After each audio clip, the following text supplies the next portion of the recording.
আসসালামু আলাইকুম। কি অবস্থা তোমাদের? আশা করি সবাই অনেক বেশি ভালো আছো। তো জাহাঙ্গীরনগর বিশ্ববিদ্যালয়ের ভর্তি পরীক্ষার অফিসিয়াল তারিখ কিন্তু আগামী ২১ তারিখ থেকে তোমাদের ৩১ ডিসেম্বরের মধ্যে ভর্তি পরীক্ষা অনুষ্ঠিত হয়ে যাবে ডিসেম্বরের। তো হাতে আমাদের খুবই অল্প সময়, মাত্র ১ মাসের মতো আমরা সময় পাবো। তো এই অল্প সময়ের মধ্যে তোমরা প্রিপারেশনটা কিভাবে গুছায় নিবা বা এই শেষ মুহূর্তে এসে যাবিকে ফোকাস করলে আসলে কিভাবে প্রিপারেশন নেওয়া উচিত এই বিষয় নিয়ে আলোচনা করব এই ভিডিওতে। ঠিক আছে? তো অবশ্যই ভিডিওটা সম্পূর্ণ দেখবা। তো আশা করা যায় যাবি এ ইউনিট এবং ডি ইউনিট তোমরা যারা শেষ মতো পরীক্ষা দিবা, কিভাবে প্রস্তুতি নিবা তার টোটাল একটা গাইডলাইন তোমরা পেয়ে যাবা। তো দেরি না করে আমরা আমাদের ভিডিওটা শুরু করি। চলো, তোমার প্রথমে জাহাঙ্গীরনগর এ ইউনিট নিয়ে কথা বলি। তো জাহাঙ্গীরনগর এ ইউনিটে তোমরা সিলেবাস নিয়ে যদি এখনো দ্বিধাদ্বন্দ্বে থাকো, তো প্রথম কথা হচ্ছে তোমরা শর্ট সিলেবাস যেটা আছে, তো তোমাদের শর্ট সিলেবাসটা খুব ভালো মতো তোমরা শেষ করবা। শর্টের বাইরে আর কিছু পড়ার দরকার নেই। ম্যাথ, ফিজিক্স, কেমিস্ট্রি যা আছে সেইগুলাই তুমি শর্ট সিলেবাসটা খুব ভালো করে পড়ো এবং শর্ট সিলেবাস থেকেই তোমরা ১০০% প্রশ্ন কমন পাবা ইনশাআল্লাহ। একটা প্রশ্ন, দুইটা প্রশ্ন আসতে পারে বাইরে থেকে, বাট চিন্তার কোনো কারণে শর্ট সিলেবাস থেকে বিগত কয়েক বছরে জাবি ইউনিটের প্রশ্ন আসছে। তো শর্ট সিলেবাসটা খুব ভালো মতো সলভ করো। আর একটা বিষয় মাথায় রাখবা, জাহাঙ্গীরনগর বিশ্ববিদ্যালয়ের প্রশ্ন প্যাটার্নটা তুমি যদি দেখো, প্রশ্ন দেখে মনে হবে তোমার কাছে সহজ, বাট প্রশ্নের ভিতরে কিন্তু কিছু ট্রিক দেয়া থাকে। দেখবে যে অনেক শিক্ষার্থী পরীক্ষা দেয়, দিয়ে বের হয় যে এই মামার চান্স তো হয়ে যাবে, কিন্তু দেখা যায় যে ওদের নাম মেরিট লিস্টে আসেই না। তো এরকম ঘটনা কিন্তু পরীক্ষার প্রশ্নে তুমি পাবা। প্রশ্ন দেখতে সহজ, বাট প্রশ্ন কিন্তু যথেষ্ট ভিতরে ট্রিকি দেওয়া থাকে। তুমি ভাবছো অ্যান্সার একটা, বাট উত্তর দেখবা আরেকটা। তো এইভাবে তোমরা বাস প্রশ্নের প্যাটার্নটা বোঝার চেষ্টা করবা এই মুহূর্তে এসে। তো কোশ্চিন ব্যাংকটা ভালো মতো অ্যানালাইসিস করার চেষ্টা করো। কোশ্চিন ব্যাংক যদি প্রশ্ন প্যাটার্নটা তুমি বুঝতে পারো, তাহলে কিন্তু এক ধাপ তুমি অলরেডি আগায় যাবা। এবং আমাদের হাতে কিন্তু বেশি সময় নাই। দেখো আজকে অলরেডি ১৭ নভেম্বর। তো আমাদের চেষ্টা করতে হবে নভেম্বর মাসের মধ্যে যতটুকু পড়তেছি, তোমরা তো এমন না যে না পড়ে বসে আছো, তোমরা বসে পড়তেছো। তো চেষ্টা করো নভেম্বর মাসের মধ্যে খুব যেভাবে হোক সিলেবাসটা শেষ করা। সিলেবাসটা যদি শেষ করতে পারো একবার, তাহলে তুমি বারবার রিভিশনটা দিতে পারবা। ঠিক আছে? কারণ তুমি অনেকে ভাবতেছো যে আমি খুব ভালো মতো সিলেবাসটা আস্তে আস্তে শেষ করব, বাট রিভিশন দিব না। রিভিশন না দিলে তুমি যত ভালো মতোই শেষ করো না কেন, তোমার পূর্বের পড়াগুলো তোমার মনে থাকবে না। বাট তুমি এখন যেগুলো ইম্পর্টেন্ট বিষয়গুলো আছে, যেই কটা চ্যাপ্টার তোমার বাকি আছে, সাপোজ মনে করো তোমার ৩টা চ্যাপ্টার বাকি আছে। ঠিক আছে? তো এই ৩টা চ্যাপ্টারের মোস্ট ইম্পর্টেন্ট টপিক যেগুলো আছে বা যেগুলো থেকে প্রশ্ন আসে ঘুরে ফিরে, ওই জিনিসগুলো তুমি বেশি বেশি করে অল্প সময়ের মধ্যে মোস্ট ইম্পর্টেন্ট টপিকগুলোতে ফোকাস দিয়ে শেষ করে ফেলো। নভেম্বরের মধ্যে তুমি যদি সিলেবাসটা শেষ করতে পারো, তো ডিসেম্বরের শুরু থেকেই তুমি একটা ভালো মতো রিভিশন তুমি দিতে পারবা। ঠিক আছে? তো রিভিশনটা তুমি যদি ভালো মতো দিতে পারো, তাহলে দেখবে যে পড়াগুলো তোমার মাথায় ভালো মতো থাকবে এবং তুমি পূর্বের পড়াগুলো ভালো মতো রিকল করতে পারবা। তো মেইন পরীক্ষাতে আমাদের কিন্তু সকল বিষয় মাথায় নিয়ে যাইতে হবে। তো রিভিশন ছাড়া তুমি কিন্তু এখানে কখনোই ভালো করতে পারবা না। ঠিক আছে? আচ্ছা, তো গুরুত্বপূর্ণ অধ্যায় আর টপিকগুলোতে এই মুহূর্তে এসে বেশি জোর দাও। কারণ আমাদের হাতে অফুরন্ত সময় নাই। আমরা হাবিজাবি জিনিস পড়ে কিন্তু এখন সময় নষ্ট করতে পারবো না, কোনোভাবে পারবো না। তো তোমার উচিত হবে জাস্ট যেগুলা ইম্পর্টেন্ট অধ্যায়, ঠিক আছে? আমাদের যেগুলা গুরুত্বপূর্ণ অধ্যায় এবং গুরুত্বপূর্ণ যে টপিক গুলো আছে, এইগুলোতে আমরা বেশি বেশি ফোকাস দিব এখন। কারণ এগুলো থেকে দেখবা যে 90% প্রশ্ন আসবে। তো আমি কেন আলতু ফালতু জিনিসে সময় নষ্ট করব? জাস্ট যেগুলো মোস্ট ইম্পর্টেন্ট চ্যাপ্টার, যেগুলো মোস্ট ইম্পর্টেন্ট টপিক। তো মোস্ট ইম্পর্টেন্ট চ্যাপ্টার কিভাবে বুঝবা?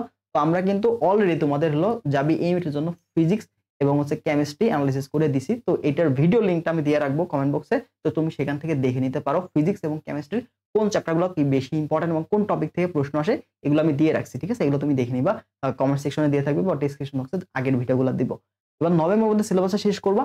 করার পরে সিলেবাসটা মোটামুটি শেষ হয়ে গেল। এরপরের কাজ কি? রিভিশনটা কিভাবে দিবা? ঠিক আছে? রিভিশনটা কিভাবে দিবা? তো রিভিশনের ক্ষেত্রে তোমার যে মাথায় রাখতে হবে সেটা হচ্ছে জাহাঙ্গীরনগর যে প্রশ্ন ব্যাংকটা আছে, জাহাঙ্গীরনগরের কোশ্চেন ব্যাংকটা আছে খুব ভালো মতো ৫ থেকে ৭ বছর। ঠিক আছে? ৫ থেকে ৭ বছর, ১০ বছর দরকার নেই, বেশি হয়ে যায়। তো মিনিমাম ৫ বছর, মিনিমাম ৫টা বছর খুব ভালো মতো সলভ করবা। ঠিক আছে? যেন ওই ৫ থেকে ৬ বছর যে প্রশ্নগুলো তুমি সলভ করছো, এগুলো থেকে প্রশ্ন আসলে তুমি কোনোভাবে ভুল না করো এবং এখানকার যে টাইপ গুলো আছে, এই টাইপ গুলার কনসেপ্ট যেন তোমার খুব ভালো মতো ক্লিয়ার থাকে। যেন এই টাইপের প্রশ্ন আসলে তুমি যে একদম ফুল বুক ফুলায় যায় অ্যান্সার করে আসতে পারো। এরপর আসো ভার্সিটি এমটের কোশ্চেন ব্যাংক। তো এখন অনেকেই বলতেছো ভাইয়া ভার্সিটি প্রশ্ন ব্যাংকে তো অনেক প্রশ্ন, আমার কি সবগুলো প্রশ্ন সলভ করা দরকার? না, সবগুলো প্রশ্ন দরকার নাই। তুমি যদি উদ্ভাসের কোশ্চেন ব্যাংকটা দেখো, তুমি যদি উদ্ভাসের ভার্সিটি এমটের কোশ্চেন ব্যাংকটা দেখো, এখানে কি আছে? প্রশ্নগুলো টাইপ ওয়াইজ আছে, তাই না? প্রশ্নগুলো টাইপ ওয়াইজ আছে। তো তুমি যদি একটা টাইপের ১০ থেকে ১২টা প্রশ্ন সলভ করো, ১০ থেকে ১২টা এমসিকিউ সলভ করো, তাহলে কিন্তু হয়ে যাচ্ছে। তো একটা টাইপের তুমি ২০-৩০টা প্রশ্ন সলভ করার দরকার নাই। তুমি আগে একটা টাইপের দেখো মিনিমাম ৫ থেকে ৭টা প্রশ্ন যেগুলো একটু ক্রিটিক্যাল, সব প্রশ্ন তুমি দেখো। দেখার পরে যেগুলো তুমি খুব পারতেছো, মনে মনে একটু দেখে সলভ করতে পারতেছো, ওগুলো তো হয়েই গেল। বাট যেগুলো তোমার কাছে একটু জটিল লাগতেছে, মনে হচ্ছে যে আমার প্র্যাকটিস করা লাগবে, মানে খাতায় লিখে লিখে করা লাগবে, তুমি তেমন ৭ থেকে ৮টা প্রশ্ন খাতায় লিখে লিখে নিজে নিজে প্র্যাকটিস করো। তো তুমি প্রশ্নের পরিমাণটা কমায় দাও, বাট প্রত্যেকটা টাইপ তুমি টাচ করো। ঠিক আছে? তোমার কাজ হবে কি প্রত্যেকটা টাইপ টাচ করা, বাট প্রত্যেকটা টাইপ ন্যূনতম ৭ থেকে ৮টা প্রশ্ন সলভ করে গিয়ে পরবর্তীতে তুমি সময় পাও বাকি যে প্রশ্নগুলো আছে সেগুলো তুমি সলভ করবা। আগে তুমি টাইপগুলো সব শেষ করো। ঠিক আছে? প্রত্যেকটা অধ্যায়ের যেগুলো ইম্পর্টেন্ট টাইপগুলো আছে, ভার্সিটি ইউনিটের কোশ্চেন ব্যাংকে যেগুলো টাইপ ওয়াইজ দেওয়া আছে, সেই টাইপগুলো তুমি এট লিস্ট ৫-৭টা করে প্রশ্ন সলভ করে এগুলো টাইপগুলো কভার করে দেন যদি সময় পাও তারপরে তুমি বাকি কোশ্চেনগুলো সলভ করবা। তো এইভাবে তুমি রিভিশন পিরিয়ডটা দিয়ে রাখো। কারণ রিভিশনের ক্ষেত্রে তুমি যদি টাইপগুলো প্রত্যেকটা অধ্যায়ের টাইপগুলো বারবার রিভিশন দিতে থাকো, এমসিকিউ গুলো সলভ করতে থাকো, দেখবে যে পরীক্ষার আগে তোমার এই জিনিসগুলো অনেক বেশি মনে পড়ে যাবে এবং তুমি একটা ভালো রেজাল্ট করতে পারবা। আর মুহূর্তে দেখো পরীক্ষার হলে কিন্তু এক্সাম হলের স্ট্র্যাটেজি, পরীক্ষার টাইম ম্যানেজমেন্ট এবং নেগেটিভ মার্কিং এই জিনিসগুলো যদি মাথায় রাখতে চাও বা এই জিনিসগুলো যদি কন্ট্রোলে আনতে চাও তাহলে তোমার কিন্তু এই মুহূর্তে বেশি বেশি এক্সাম দেওয়াটা অনেক জরুরি। তো তুমি চেষ্টা করবা অফলাইনে এক্সাম দেওয়ার। যদি অফলাইনে এক্সাম দিতে পারো তাহলে সবচেয়ে বেস্ট হয়। না হলে তুমি কি করো, অনলাইনে এক্সাম দাও। যে কোনো এক জায়গায় এক্সাম দিলে তুমি অবশ্যই কিছুটা হলেও উপকৃত হবা। অফলাইনে থেকে অনলাইনে দেওয়াটা মানে অনলাইন থেকে যদি অফলাইনে দিতে পারো সবচেয়ে বেটার হয়। বাট যদি না পাও, যদি সেরকম অবস্থা না থাকে তাহলে তুমি অনলাইনে এক্সাম দাও। দিলে যদি ডেডিকেটেড ভাবে দাও, যদি মনোযোগ সহকারে দাও, ইফোর্ট দাও, তাহলে দেখবা অনলাইন এক্সাম থেকেও তুমি অনেক বেশি বেনিফিটেড হবা। ঠিক আছে? তো আমাদের কিন্তু জাবি এ এবং ডি ইউনিট দুইটার জন্যই আমাদের এক্সাম ব্যাচ আছে, রানিং আছে। তো তোমরা যারা ভর্তি হবা বা ডিটেইলসটা আমরা একটু পরেই দেখবো, তো তোমরা হোয়াটসঅ্যাপে যোগাযোগ করলে ডিটেইলসটা পেয়ে যাবা। এবার আসো জাবি ডি ইউনিট নিয়ে যারা প্রিপারেশন নিচ্ছ, তো তোমাদের কিন্তু আগে একটা বিষয় মাথায় রাখি, সেটা হচ্ছে প্রথম যে মেইন পয়েন্টটা মাথায় রাখবো সেটা হচ্ছে দাগানো বইটা তুমি বারবার রিভিশন দাও। ঠিক আছে? তুমি যদি জাবি ডি ইউনিটটা ভালো করতে চাও, মেন বইয়ের আসলে উপরে এখানে কোনো বিকল্প নেই। আমি যতই বলি না কারণ এই জিনিসগুলো পড়ো, এই কোশ্চেন ব্যাংক পড়ো, তুমি এখানে কোশ্চেন ব্যাংক থেকে বেশি রিপিটেড প্রশ্ন পাবা না।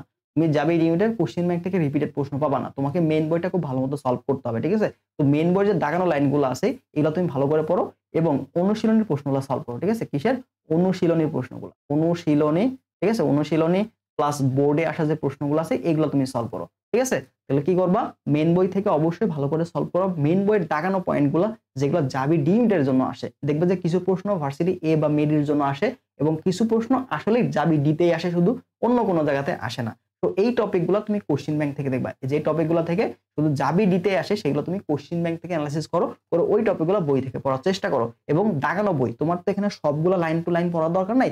যেগুলোতে জাবি ডি থেকে প্রশ্ন আসে ওই টাইপগুলো বা ওই টপিকগুলো বই থেকে পড়ে ফেলো, তাহলে ইনশাআল্লাহ ভালো করবা। ঠিক আছে? আর শর্ট সিলেবাসটা ভালো করলে পরে হবে। শর্ট সিলেবাস থেকে তোমাদের প্রশ্ন হবে। শর্ট সিলেবাসটা খুব ভালো মতো শেষ করো। এখানেও সেম কথা, তুমি নভেম্বরের মধ্যে সিলেবাস শেষ করো, যতটুকু পড়ছো কোনোরকম ভাবে নভেম্বরে শেষ করে ডিসেম্বর মাসে পুরো রিভিশন দাও, পুরো একদম ধুমসে রিভিশন দিবা। ঠিক আছে? আর গুরুত্বপূর্ণ অধ্যায় যেগুলো আছে সেগুলো একটু বেশি ইম্পর্টেন্স দাও, দেখবে যে ওই অধ্যায়গুলো থেকে ম্যাক্সিমাম প্রশ্ন আসে। তো ওই অধ্যায়গুলো বেশি বেশি পড়ার চেষ্টা করো। ঠিক আছে? আর হচ্ছে যে কাজটা করতে হবে বিষয়টা হচ্ছে দাগানো মেন বই আর অনুশীলনী। এরপর আসো ইংলিশ বা ইয়ে নিয়ে যদি তোমাদের একটু প্যারা খাচ্ছ, ইংলিশটা অথবা আইকিউ বাংলা ইংলিশ নিয়ে কথা বলতেছে। ঠিক আছে? তো বাংলা ইংলিশের ক্ষেত্রে কি করবা দেখো, বাংলার ক্ষেত্রে তো দুইটাই আমাদের, যেহেতু জাবি এ এবং ডি তে দুইটাতে আমাদের বাংলা ইংলিশ আছে। ঠিক আছে? তো বাংলা ইংলিশে আমাদের যে কাজটা হবে, তো বাংলা ইংলিশের ক্ষেত্রে তোমার যে কাজটা হবে সেটা হচ্ছে কোশ্চেন ব্যাংকটা তুমি অ্যানালাইসিস করো। ঠিক আছে? বাংলা ইংলিশের ক্ষেত্রে কোশ্চেন ব্যাংকটা ভালো মতো সলভ করো, কোশ্চেন ব্যাংকটা ভালো মতো অ্যানালাইসিস করো। যে যে টপিক তুমি পাবা, যে যে টপিকগুলো তুমি পাবা ওই টপিকগুলো এখান থেকে পড়ার চেষ্টা করো। ঠিক আছে? যে সকল টপিকগুলো আসছে, যে সকল টপিকগুলো আসছে কোশ্চেন ব্যাংক থেকে তুমি পাবা ওই টপিকগুলো পড়ার চেষ্টা করো। এবং আইকিউ এর ক্ষেত্রে, আইকিউ এর ক্ষেত্রে বিগত বছরের যে টপিকগুলো, বিগত বছরের যে টপিকগুলো আসছে, বিগত বছরের টপিক এবং বিসিএস এর যে সকল প্রশ্নগুলো আসে, বিসিএস এর যে মানসিক দক্ষতা ওখানে যে টপিকগুলো আছে এবং জাবি ডি ইউনিটের যে সকল প্রশ্নগুলো আসছে আইকিউতে, এই দুইটা পার্ট পড়লেই মোটামুটি তোমার আইকিউ পার্টটা কভার হয়ে যাবে। এবং বাংলার ক্ষেত্রে, বাংলার ক্ষেত্রে বাংলা ব্যাকরণ পাঠ থেকে কিন্তু প্রশ্ন আসে। ব্যাকরণ পাঠ, ব্যাকরণ পাঠ থেকে তুমি পাবো হচ্ছে বানান শুদ্ধি। ঠিক আছে? বানান শুদ্ধি, বানান শুদ্ধি, তারপর সমাস, সমাস, তারপর কারক, যে সকল টপিকগুলো আছে এগুলো ভালো করে দেখে নিবা। ঠিক আছে? তো এইগুলো মোটামুটি বাছাই করে যে টপিকগুলো পাবা এইগুলো পড়লেই কভার হয়ে যাবে। আর ইংলিশের ক্ষেত্রে তোমার এখানে গ্রামার পার্টটা ভালো করে দিবা, কারণ এখানে ভোকাবুলারি পার্টটা তো তুমি কমন পাবা না, ভোকাবুলারি পার্টটা তোমার কমন পাবা না। বাট গ্রামার পার্টটা যদি তুমি নিয়মগুলো, যদি রুলস গুলো ভালো মতো দেখে যাও, যদি রুলস গুলো ভালো মতো দেখে যাও তাহলে দেখবে যে গ্রামার পার্টে তুমি অ্যান্সার করে আসতে পারতেছো। ঠিক আছে? যেহেতু হাতে খুবই কম সময়, তো এই সময়ের মধ্যে তোমাকে প্রতিদিন চেষ্টা করবা 10 ঘন্টা পড়া। ঠিক আছে? 10 ঘন্টা পড়া। আর পাশাপাশি দেখো জাবির পরে কিন্তু অন্যান্য ভার্সিটি আছে, তো তুমি যদি জাবির পাশাপাশি অন্যান্য বিশ্ববিদ্যালয়ে পরীক্ষা দিতে চাও তো ওই ভার্সিটির কোশ্চেন ব্যাংকটা ভালো মতো সলভ করবা এবং ভার্সিটি ইউনিটের কোশ্চেন ব্যাংকটা সলভ করলে দেখবে যে তোমার ওইটার জন্য কভার হয়ে যাবে। ঠিক আছে? সিলেবাসটা শেষ করো, পরে ডিসেম্বর থেকে তুমি ভার্সিটি ইউনিটের কোশ্চেন ব্যাংকের পাশাপাশি, কারণ ভার্সিটি ইউনিটের মধ্যে তোমার কি ঢাবি রাবি জাবি সবগুলো প্রশ্নই আছে, তো ওইটার জন্য তো একটা রিভিশন হচ্ছে, বা অন্য যদি আলাদা থাকে তো তুমি ওই ভার্সিটির সাল ভিত্তিক যে প্রশ্ন ব্যাংকটা আছে ওইটা তুমি সলভ করে ফেলে দেখবা ওই ভার্সিটির তোমার কিন্তু কভার হয়ে যাবে। ঠিক আছে? তো এইভাবে তুমি এই লাস্ট 30 দিন তোমার মাথায় রাখতে হবে এটা। ঠিক আছে? তো নভেম্বর পর্যন্ত আমরা সিলেবাস শেষ করে ফেলবো। এরপরে ডিসেম্বর থেকে আমরা হোমসে রিভাইজ দিব। ঠিক আছে? তো রিভাইজটা বারবার দিতে থাকলে দেখবে যে মেইন টপিক গুলো, যে ইম্পোর্টেন্ট টপিক গুলো সেগুলো তোমার মাথায় গেঁথে যাবে এবং পরীক্ষার হলে তুমি একটা ভালো মার্ক এনশিওর করতে পারবা। বাট তুমি যদি এখন এই হাবিজাবি জিনিসগুলো পড়তে থাকো, সিলেবাসটা তোমার যদি শেষ না হয়, রিভিশনটা তুমি যদি না দাও, তাহলে তুমি এতদিন যে কষ্ট করলা এই কষ্ট কিন্তু একদম বৃথা হয়ে যাবে, কারণ পড়াগুলো তোমার কিছু মনে থাকবে না। ঠিক আছে? এটা মাথায় রাখবা। আর যাবে ইউনিটের যে আমাদের এক্সাম ব্যাচটা আছে এটা ডিটেইলস এটা কিন্তু রানিং অলরেডি চলতেছে। অলরেডি এটা চলতেছে, এক্সাম ব্যাচটা চলতেছে। তো ভর্তি হলে আগে যে সকল এক্সাম গুলো হইছে সেগুলো তুমি দিতে পারবা। তো এখানে অধ্যায়ভিত্তিক পরীক্ষা আছে 30টা, পেপার ফাইনাল আছে 6টা, সাবজেক্ট ফাইনাল নিব আমরা 4টা। এছাড়া যাবে স্ট্যান্ডার্ড মডেল টেস্ট আমরা পাবো 5টা। তার মানে 45টা এক্সাম তোমার হবে। তার মধ্যে আজকে হলো 6 থেকে 7টা পরীক্ষা হয়ে গেছে। ঠিক আছে? আর যাবে স্ট্যান্ডার্ড তোমাদের এখানে কিন্তু ভার্সিটি কোশ্চেন ব্যাংক সলভ ক্লাসে এক্সারসাইজটা পাচ্ছ এবং 6টা জাহাঙ্গীরনগরের জন্য মোস্ট ইম্পর্টেন্ট যে এমসিকিউ ওয়ান শট ক্লাস থাকবে। মোস্ট ইম্পর্টেন্ট এমসিকিউ ক্লাস যেগুলো জাবিতে আসার মতো, জাবি এ তে আসার মতো, জাবি এ উইথ এক্সাম আছে এটা। তো জাবি এ তে আসার মতো 6টা ক্লাস এখানে আমরা সুন্দর মতো তোমাদের গুছাই দিব। মোস্ট ইম্পর্টেন্ট যেগুলো এমসিকিউ ক্লাস, এরপরে তোমার রিভিশনটাও হবে এবং পরীক্ষায় দেখবা যে তুমি এখান থেকে ম্যাক্সিমাম প্রশ্ন কমনও পাবা। তো এটার রানিং রোড হচ্ছে 250 টাকা। যারা ভর্তি হবা আমাদের যে হোয়াটসঅ্যাপ নাম্বারটা দেখতে পাচ্ছ এই হোয়াটসঅ্যাপ নাম্বারে তুমি কন্ট্যাক্ট করলেই তুমি ডিটেইলসটা পেয়ে যাবা। ঠিক আছে? তো তোমার কাজ হবে এই হোয়াটসঅ্যাপ নাম্বারে যোগাযোগ করা। ঠিক আছে? তাহলে ডিটেইলস পেয়ে যাবা। আর আমরা ওয়েবসাইট লিংকটাও তোমার দিয়ে রাখছি, সেখান থেকেও তুমি ডিটেইলস দেখে ভর্তি হয়ে যেতে পারবা। তো চেষ্টা করো আগামী 30 দিনের মধ্যে খুব ভালো মতো একটা সেরা কামব্যাক দেওয়ার জন্য। নভেম্বরের সিলেবাসটা শেষ করে ডিসেম্বর থেকে জাহাঙ্গীরনগর কোশ্চেন ব্যাংক এবং ভার্সিটি ইউনিটের কোশ্চেন ব্যাংকটা সমানভাবে সলভ করে যাওয়ার। এবং এই মুহূর্তে তোমার আসলে বেশি একটা ইফোর্ট দিতে হবে, সময় যেহেতু হাতে কম, অল্প সময়ের মধ্যে সিলেবাসটা খুব ভালো মতো গুছিয়ে নিয়ে আসতে হলে তোমাকে অবশ্যই পর্যাপ্ত পরিমাণে এখানে সময় দিতে হবে। যদি না পারো তাহলে কিন্তু সিলেবাস শেষ হবে না, রিভিশনটাও তুমি দিতে পারবে না। আর রিভিশনটা মাস্ট, রিভিশন মাস্ট। এবং চেষ্টা করো এই মুহূর্তে এসে আমাদের বেশি এক্সাম দেওয়াটা কিন্তু অনেক বেশি ইফেক্টিভ হবে। ঠিক আছে? যত বেশি এক্সাম দিবা তোমার পরীক্ষার ভীতিটা দূর হবে, টাইম ম্যানেজমেন্ট সম্পর্কে তুমি ধারণা পাবা এবং তোমার যদি কোথাও কোনো গ্যাপ থাকে সেটাও তুমি কিন্তু ধরে ফেলতে পারবা। তো এই কাজটা তোমরা এই মুহূর্তে করবা। ঠিক আছে? আর যাবি এ ইউনিট অথবা ডি ইউনিট নিয়ে তোমাদের যদি কোনো জিজ্ঞাসা থেকে থাকে এর বাইরে, তাহলে অবশ্যই সেটা কমেন্ট বক্সে জানাও, আমি সেখানে রিপ্লাই দেওয়ার চেষ্টা করব। ভালো থাকো সবাই, দেখা হবে পরবর্তী ভিডিওতে। আল্লাহ হাফেজ।